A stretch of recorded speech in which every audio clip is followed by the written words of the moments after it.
Allez, dans la série Ma prof est confinée avec ses céréales, le deuxième titrage que vous devez connaître en oxydoréduction, c'est quoi? Eh bien, c'est le titrage de l'eau oxygénée par les ions permanganate. Donc, par les ions permanganate, ça veut dire quoi? Ça veut dire que les ions permanganate, c'est la solution titrante. Donc là, dans le rôle de la solution titrante, ça sera les petites lentilles noires, c'est-à-dire les ions permanganate, MnO4-, qui sont en couple avec donc les petites lentilles corail, c'est-à-dire les ions Mn2+. Je vous ai mis ici le couple de l'eau oxygénée, O2, H2O2. Je vous ai mis ici la demi-équation. Vous remarquez que le réactif n'est pas au départ, donc je retourne ma demi-équation. Voilà ce que ça donne. Ici, je vous ai mis l'équation pour le permanganate, le couple et l'équation. Vous devez commencer à la connaître par cœur. Vous remarquez que vous avez 2 électrons qui interviennent ici et 5 qui interviennent ici. Donc, cette demi-équation, je vais la multiplier par 5 et cette demi-équation, je vais la multiplier par 2. Et ensuite, tout ce qui est avant, tout ce qui est après reste après.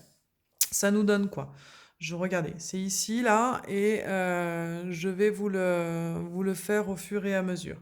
Alors, ça vous fait quoi? Ça vous fait 5H2O2 plus 2MnO4-, plus 2 fois 5, 10 électrons, plus 2 fois 8, 16H+, c'est ce que je vous ai mis ici.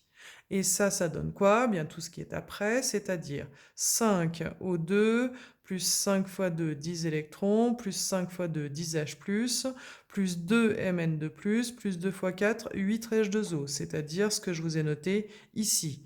Je simplifie les électrons, je simplifie les H+, il y en avait 10 après et 6 avant, donc il n'en reste plus que 6 avant. Voici donc l'équation de la réaction. Pour l'exploitation, j'y reviendrai juste après. Alors, vous l'avez vu la dernière fois. Donc là, dans le rôle du titrant, j'ai les petites lentilles noires et dans le rôle du titré, j'ai le grain de riz complet.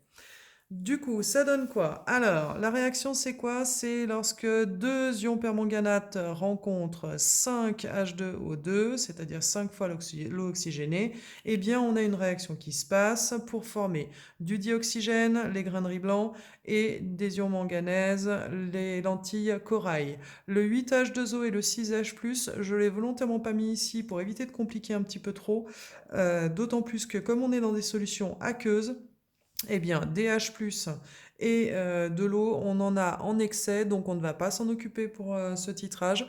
On considérera que c'est un excès, qu'on en a autant qu'il le faut. Alors, le principe, vous l'avez vu la dernière fois sur le titrage du diode par les ions thiocyanate. C'était quoi? On a ici l'équation. Lorsque deux petites lentilles descendent, c'est-à-dire deux ions permanganate, qu'est-ce qui se passe? Ils vont venir réagir avec 5 grains de riz complets, c'est-à-dire 5 H2O2. Hop, ça réagit ensemble. Ça disparaît. Qu'est-ce qu'on va former à la place? Eh bien, on va former 2 ions manganèse, Mn2+, et puis 5 O2, c'est-à-dire 5 dioxygène. D'accord? Je vous ai volontairement caché une petite quantité ici comme la dernière fois, mais cette fois je ne vais pas vous la révéler. Je vais continuer mon titrage pour vous montrer l'équivalence. Alors je continue. J'ouvre encore un petit peu. À nouveau 2 ions permanganate qui descendent. Réaction avec le H2O2. Hop, ça part. Vous comprenez le principe. Il se forme des ions manganèse et puis du dioxygène.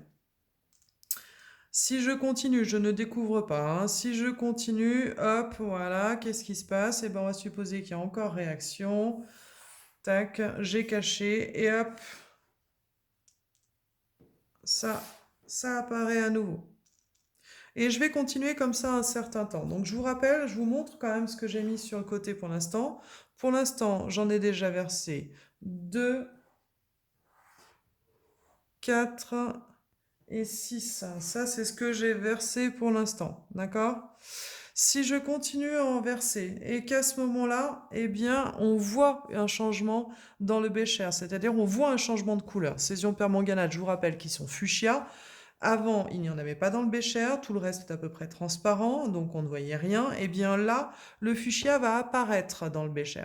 Donc ça veut dire quoi? Ça veut dire qu'il n'a pas trouvé de H2O2 pour réagir. Effectivement, il n'y en reste plus dans le bécher. Donc ça veut dire quoi? Ça veut dire que ces 6 ici, ions permanganate que j'avais versés, eh bien, seulement ces 6 ions permanganate ici ont trouvé de quoi réagir. Et c'est grâce à ça que je vais pouvoir déduire, eh bien, combien il y avait de H2O2 au départ dans mon bécher. Alors ça donne quoi ça en termes d'exploitation? Eh bien, ça donne ça. Si par exemple, regardez, si par exemple j'ai versé les 2 premiers ions permanganate, il a fallu quoi? Bah, avec 2 ions permanganate, il faut 5 H2O2 pour pouvoir avoir la réaction.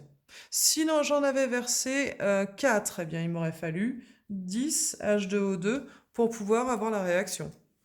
Là j'en ai versé 6 pour arriver à l'équivalence. Si j'en ai versé 6, ça veut dire quoi? Eh bien, ça veut dire qu'on a eu besoin de 15 H2O2.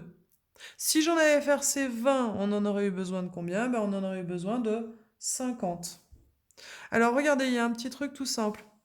Si je prends mon chiffre là, je le divise par le coefficient stoichiométrique, eh bien c'est égal à ce chiffre-là divisé par le coefficient stoichiométrique. Et ça marche, peu importe dans quel état.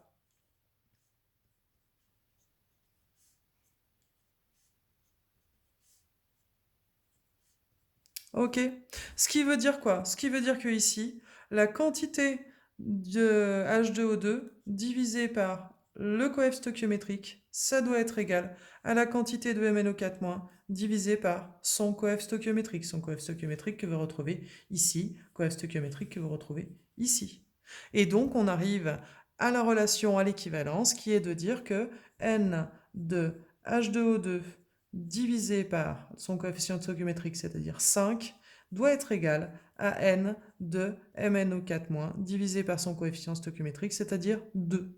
Du coup, si vous savez combien vous avez introduit de MnO4-, et ça c'est facile puisque c'est nous qui ouvrons la burette, donc on sait combien on en a introduit, on peut très facilement en déduire la quantité de H2O2 qui était présent à l'initiale. Le repérage de l'équivalence, je vous ai dit quoi? Bien, c'est lorsque la coloration violette apparaît dans le bécher.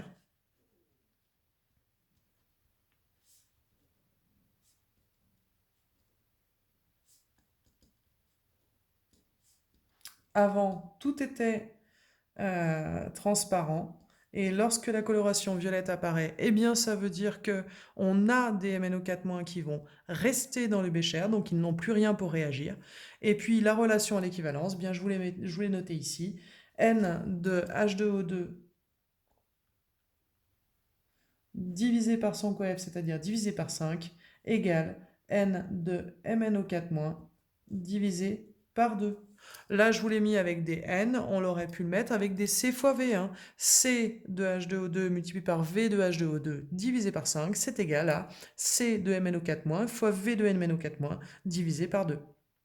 Alors, quand vous achetez de l'eau oxygénée en pharmacie, on a sur la bouteille le titre de l'eau oxygénée, c'est-à-dire le volume de dioxygène qui est capable de libérer notre solution d'eau oxygénée. Plus le titre est élevé, plus l'eau oxygénée est concentrée. Ne pas utiliser une eau oxygénée trop concentrée pour se désinfecter parce que sinon il y a des risques de brûlure. La formule pour le titre de l'eau oxygénée, elle est ici. Là, c'est la concentration de l'eau oxygénée, concentration qu'on aura pu obtenir par exemple par un titrage. Ici, le volume molaire des gaz, c'est-à-dire le volume qu'occupe une mole de gaz. Dans les conditions normales de température et de pression, il est à 22,4, ce volume molaire. Et on divise par 2. Du coup, 22,4 divisé par 2, ça te fait 11,2. Ce qui veut dire que le titre, vous le trouverez parfois dans les sujets de bac sous cette forme-là. 11,2 fois la concentration de la solution d'eau oxygénée. Je vous fais une remarque globale pour tout ce chapitre. La relation à l'équivalence, eh bien, elle est toujours de cette forme-là en oxydoréduction, c'est-à-dire la quantité de matière d'oxydant divisée par le coefficient de l'oxydant doit toujours être égale à la quantité de matière du réducteur fois le coefficient du réducteur. Si vous le voulez en concentration volume, ça vous fait COX fois VOX divisé par son coefficient doit toujours être égal à C raide fois V raide divisé par son coefficient. Et donc, c'est cette relation-là qui vous permet de déterminer soit la concentration de l'oxydant, si c'est l'oxydant qui est la solution titrée, soit la concentration du réducteur, si c'est le réducteur qui est la solution titrée. Alors, une petite aparté sur l'acide base, ne pas confondre avec l'acide base, hein. En acide base, on avait ceci, Ca fois Va égale Cb fois Vb. On n'avait pas de problème de diviser par les coefficients. Alors pourquoi? Tout simplement parce que en acide base, les coefficients c'est 1. Donc j'ai pas de problème de diviser par les coefficients. Alors que en oxydoréduction, eh bien, on est obligé de diviser par les coefficients. Donc ça, c'est pour l'oxydoréduction, ça, c'est pour l'acide base.